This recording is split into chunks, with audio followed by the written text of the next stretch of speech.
kapuso, nandito pa rin po tayo ngayon sa Dangwa Flower Market dahil nga syempre araw ng mga puso at marami po tayong mga kababayan ang naghahabol na makabili ng isa sa pinakapatok na panregalo sa kanilang mga minamahal. Syempre ang bulaklak, no? So sa ngayon, pasado alas 6 na po, makikita natin napakarami na po ng mga namimili rito sa Dangwa Flower Market dahil syempre gusto nila pagkagising pa lang nung kanilang minamahal, meron na sila mga bulaklak na panregalo, no? At ang ilan nga sa mga pinakapatok na mga bulaklak ngayon, yung roses na nasa 200 per piece na po, yung ilan naman pong mga bundle ay nasa 1,000 to 2,500 per dozen po yan. Yung mga sunflowers, gaya po nito, nasa 100 per piece po yan. Yung bouquet naman po, nasa 1,500 to 2,000. Yung assorted na mga bulaklak, nasa 500 to 3,500. At yung mga personalized ay 1,000 to 3,000. Ngayon po, tatanungin na po natin yung ilang sa mga nagtitinda kung kumusta na po yung bentahan sa mga sandaling ito ngayong pong mismong araw ng mga puso. Ayan. Good morning po, ate.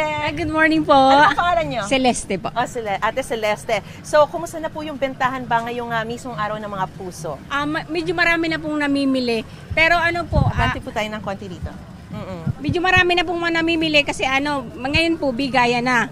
Kaso, parang medyo nahati po yung mga benta kasi sa dami po na nagtitinda. Dumami yung mga nagtitinda yes ngayong po. taon. Oo, so maraming competition. Yes, ma'am. Pero at least, syempre. Pero marami naman namimili, ma'am. Oo, tsaka syempre talagang mas gagandahan nyo yung mga bulaklak nyo Yes, para ma'am. kayo mabili.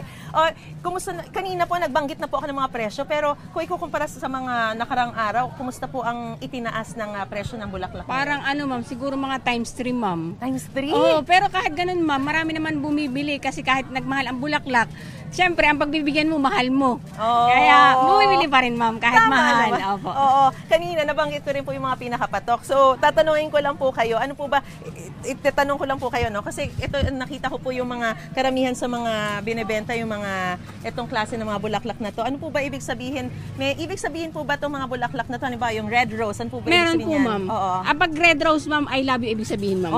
Pink rose. Happiness po. Yung white rose. White rose, ma'am, pure love. Pure love. Yes, Ito, nakita ko rin, parang napakarami niyo po mga sunflower. Ano ibig sabihin ng sunflower? Ay, adoration, ma'am, ibig sabihin ng sunflower, ma'am. At saka yung carnation. Mother love po. Wow! Talagang perfect si ate, ha? Para talagang naghanda para sa quiz, no? Pero anyway. Ganun talaga, may mga ibig sabihin. Lahat ng klase ng bulaklak, ma'am, may mga ibig sabihin. Pero ang gaganda naman ng bawat ibig sabihin. Kaya kahit anong bilhin mo, talagang maa-appreciate ng pagbibigyan. Yes, pero tumatanggap pa po ba kayo ng mga last minute orders? For example, magpapa-arrange sila. Hindi nila masyadong gusto yung ganyang klaseng arrangement. Gusto nila may personalize sila. Pwede po. Pwede pa? Pwede, ma'am. Mas magmamahal ba pag personalized? Hindi naman, ma'am. Same lang po. Depende sa bulaklak. No? Pero kung ano naman tayo, sapat naman yung supply natin. Meron po. Ano pong advice niyo para mas tumagal yung mga bulaklak? Ano lang siya, ma'am, binababad lang sa tubig. Tubig lang, ma'am. Tapos, wala namang ibang hinahalo. Ikakat pa after a while para... Ikakat, ma'am, bago ibabad. Ayun. Ayan, mga kapuso. So, nakita po natin, no, yung mga sinabi ng mga kahulugan ni ate tungkol doon sa mga bulaklak. So, kahit ano pong piliin nyo, kung ano yung pasok sa budget ninyo, talagang I'm sure ma-appreciate po yan na mga available po nagmamahal. Dito sa Dangwa.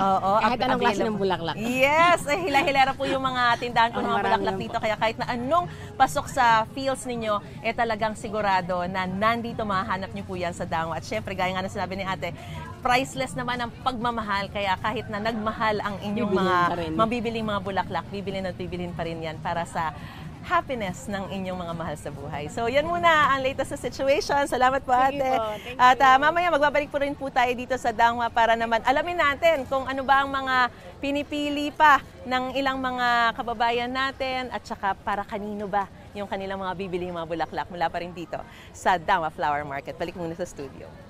Gusto mo bang mauna sa mga balita? Mag-subscribe na sa GMA Integrated News sa YouTube at tumutok sa unang balita.